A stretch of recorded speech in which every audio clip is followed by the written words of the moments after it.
Et l'invité de ce 12-13 est un photographe marseillais, Jérôme Cabanel. Bonjour Jérôme Cabanel. Bonjour. Un livre de Christophe Kantchev vient de sortir aux éditions du Chêne. Robert Guédiguian, cinéaste. Et vous en avez fait ce qu'on appelle le portfolio au centre de ce livre. 29 photos, je les ai comptées, c'est 29. Tout à fait. Des paysages, des films de Robert Guédiguian.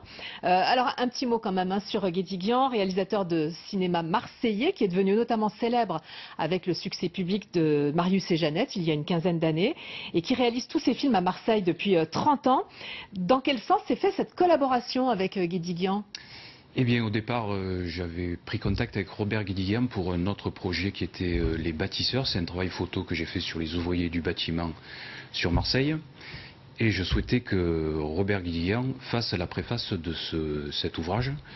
Chose qu'il a faite avec talent, vu que la préface est superbe.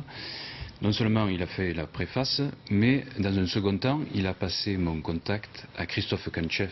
Qui faisait ce livre ? Qui faisait ce livre sur Robert Guédiguian, parce que Christophe Kantchev cherchait un photographe local, marseillais, pour porter son regard sur les lieux de tournage des films de Robert Guédiguian. Ce que vous n'auriez pas imaginé préalablement, mais comment est-ce que vous avez pris cela? Est-ce que vous avez découvert un autre univers ?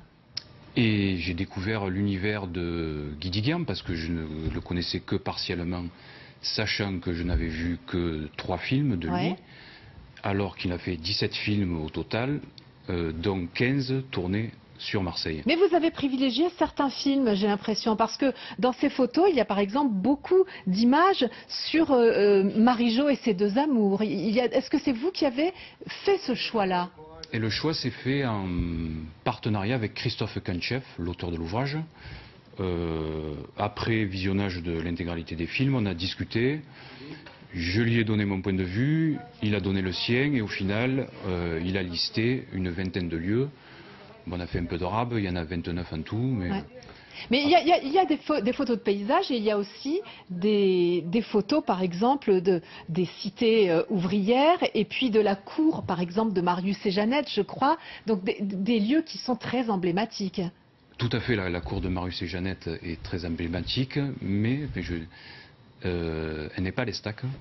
Ah, c'est là qu'on découvre que le cinéaste peut tricher. Oui, ça fait partie du cinéma, mais elle est à Saint-Henri. Les cités, en fait, où il y a plusieurs films qui ont été tournés dans les cités, dont le dernier, Les Neiges du Kilimandjaro. Oui. La ville est tranquille a été tourné aussi, c'est un film assez noir de Guédiguian qui a été tourné au Cap Janet. Donc tout n'est pas tourné à Marseille. En tout cas, on peut retrouver votre travail dans le livre de Christophe Kantchev, donc aux éditions du Chêne, Robert Guédiguian, cinéaste. Et je précise aussi que ce sont des photos qui ont un vrai regard esthétique. Il n'y a pas simplement il y a l'œil du photographe. Et on rappelle aussi que Guédiguian fait partie du cadre de Marseille-Provence 2013 et qu'il y aura en juin à Marseille toute une série de rencontres autour de lui et de son travail. Merci beaucoup, Jérôme Cabanel.